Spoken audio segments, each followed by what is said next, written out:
Hi everybody, this is Leon, and this is my mini lecture for level design techniques that I learned from Half-Life 2. Half-Life 2 is a very successful PC game and is one of the best examples that you can learn a lot of design skills for games. And today I'm going to share 8 of the techniques that I learned from Half-Life 2. The names of the skills that I'm going to talk about is lighted path, illusion of autonomy, smart cinematics, dynamic supply feed, in-game tutorial, writing time music, story progress feedback landmark, and visual payoff. I made these names myself just for the purpose of illustration. The first technique that I'm going to talk about is called lighted path. In the games there are multiple scenarios where it seems there are more than one ways to go. Usually in such cases, the right path is lighted up, and sometimes has sparkles or stuff that are obvious to notice that catches players' attention. This technique is usually used when the player needs to make a choice on a path. It helps the player point out the right direction. Also, the fact that most players would usually choose the one that is lighted up. The design of the dark paths, which usually would turn out to be a dead end with some supplies, create this sense of open world and satisfies those who likes to explore. There is another similar technique that I call illusion of autonomy. This one is more interesting. There are supplies in the game you can find everywhere, and in most cases they are not placed randomly by the designers. These supplies are actually a very important part of level design. If the player enters a scene and he sees the supply, he's most likely going to go get it. And when he gets to the position of that supply, he's going to be able to see the second one.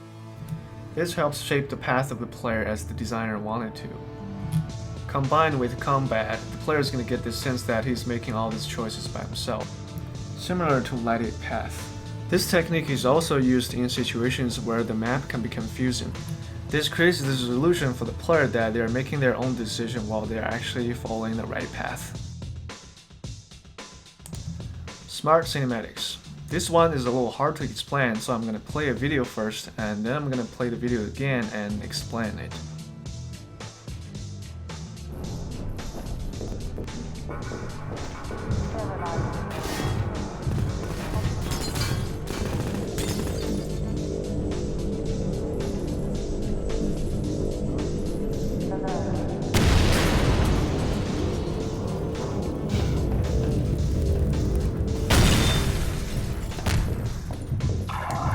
Did you notice what the designers did? First, the player enters the scene and then something got his attention. Someone's firing at him from behind.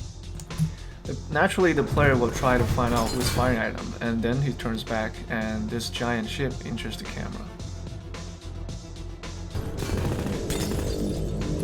Then the player's attention is attracted to the ship and the enemy goes away.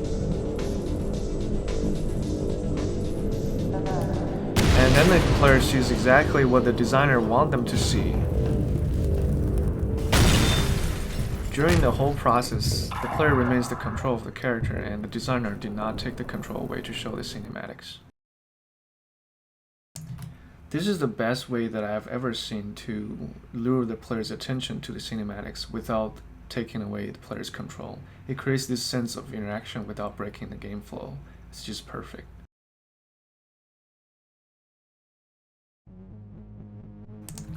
There's a supply source that you can see pretty much everywhere in the game. That is the crate. There's something special about them. Every time the player opens the crate, what it drops is going to be different every time. That's not random, that's part of the design. What happens is that every time when the player opens one of this crate, the system is going to check the player's status. If the player needs more health, it's gonna drop health. If the player needs more ammo, it's gonna drop more ammo. Back when I was playing the game for the first time, I was wondering why would they ask the player to open the crate instead of just give them the supply. And now I know better. This is a very smart solution to adjust the level of difficulties dynamically. The fact that it drops different stuff according to player's status better helps player play the game. And what the box hides is not only the supply, but also the fact that the designers are trying to help the player. People who likes challenge will not get their feelings hurt. What's certain is that they're gonna love these boxes more and more, and this helps establish other techniques that they're using the box.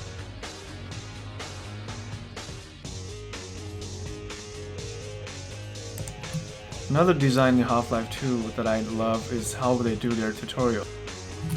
They never pause the game to show you the tutorial.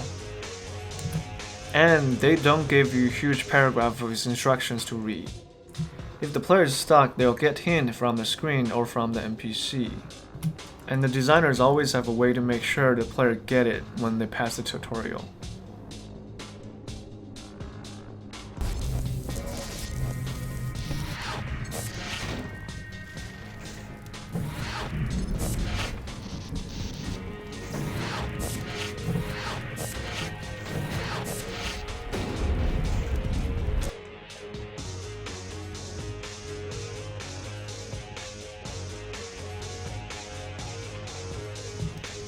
In the game, there's a special building that is called the Citadel that you can pretty much see from everywhere throughout gameplay.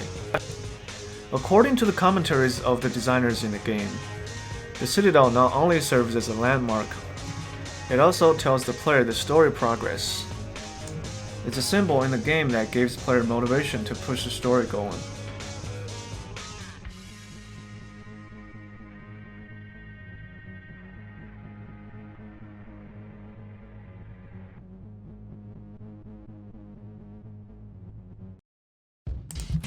Another interesting fact that I learned from the designer's commentary in the game is that there's such thing they call visual payoff that they put in the game.